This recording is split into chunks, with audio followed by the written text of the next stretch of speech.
Hey guys, in this video I want to talk about morality. Morality is a very fascinating subject to me. A lot of it relates to philosophy and what we view as what is right versus what is wrong. It's pretty much a code of ethics.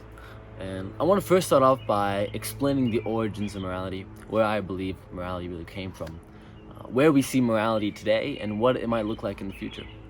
So to analyze and view the origins of morality, let's use evolutionary biology as our tool.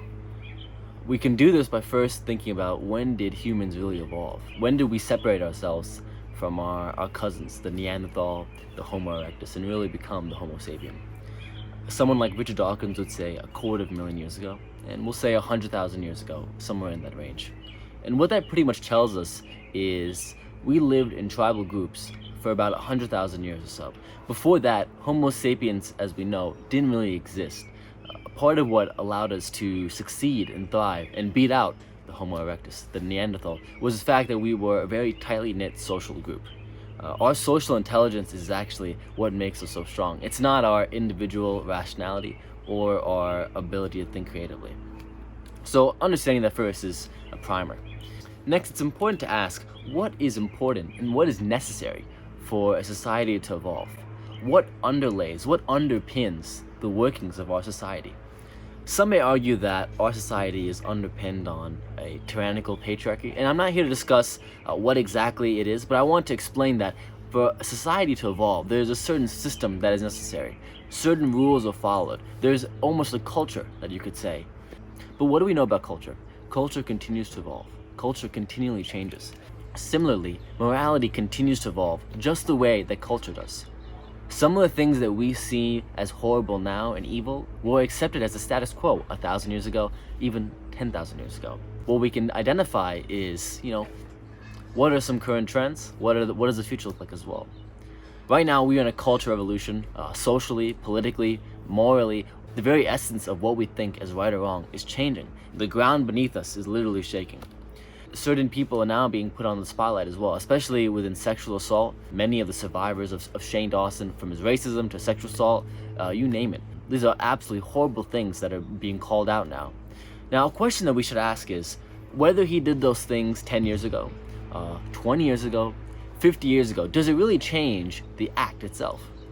Not really. But what you now have is that mobs of people are now ostracizing him and making him get off of YouTube. They're banning his content, and they're pretty much canceling him. That's what the culture is of this time. Does that change anything that he did? Absolutely not. Well, those things were absolutely terrible, and I am no way condoning it. It's important to note that in order for morality to change, it's based off of the culture we live in and what the times are. So how do we look at morality in the future? This is a very interesting question. We kind of have to predict what does morality look like. Right now, I would say that morality and equality is really being pressed on to humans very heavily, especially in America. Equal rights, especially not just from how we treat people, but how the system is pushing for our needs, is very big. I believe that will extend to all animals. Our moral compass will extend to all animals. And this is why I say that.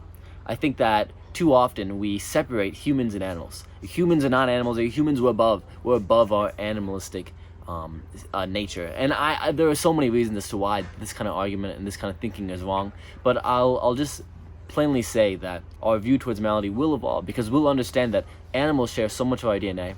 Animals share so much of our feelings and our emotions as well, so it's only natural for us to extend our moral compass and our moral framework towards that.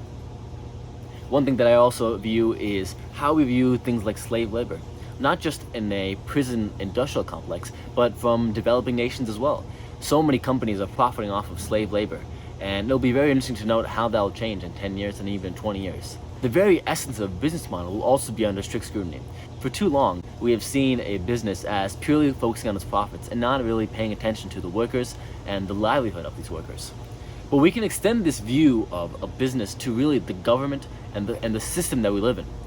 The very essence of being a worker is almost in itself a form of slavery. You are enslaved to any company that you live in. Now, I am no way comparing the crimes of the 17th century to at all what we live in today. But I want to give you a comparison in the sense of your essence of rights. Do you really have much freedom as a worker? Do you really have a lot of freedom to jump from company to company or to choose a brand new career path? You have very limited freedom in that respect. the very nature of how we decide what a ethical company is will be under review. Here's one more thing that we can look at as well: our relationship to the environment.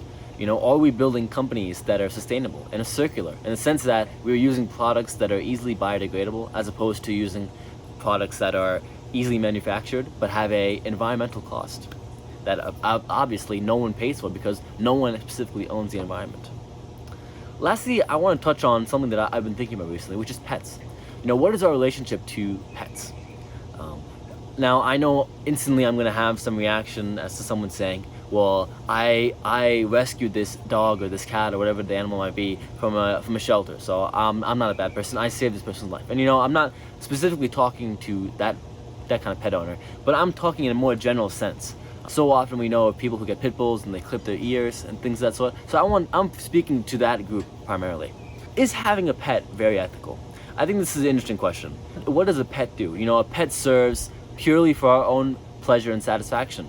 We are continuously breeding these animals purely for our own gain. We decide when they eat, when they sleep, when they poop, all these different things. We decide when they get time to play, and in its own form, it's its own type of slavery. I argue that it's not a very ethical thing, but I'm not here to stand in my pulpit and preach to you how to live an ethical life.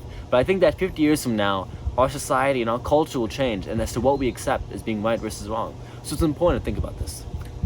What do I want you to take away from this video?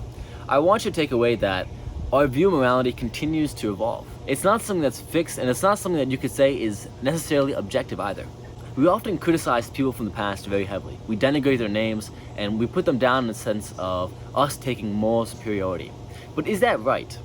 Now, of course, we no longer accept those kind of actions in the present moment, but back then it was accepted. And what I want you to take away from this video is to take a bigger framework, a bigger perspective. We judge people so harshly from the past, but we don't judge ourselves enough. And this is what I want you to really understand. You yourself are committing sins of the times that you're not even aware of. But 20 years from now, people will say, oh, this person was terrible, speaking to you. So how we view morality continues to evolve. How we view our culture continues to evolve. And the sins that we're committing right now won't even be known until 30 years in the future. As always, if you like this video, please feel free to give it a thumbs up and write a comment down below what you enjoyed. Don't forget to subscribe as well. Don't forget to subscribe as well. Also, write down in the comments any ideas that you want me to dive into further. As always, thanks.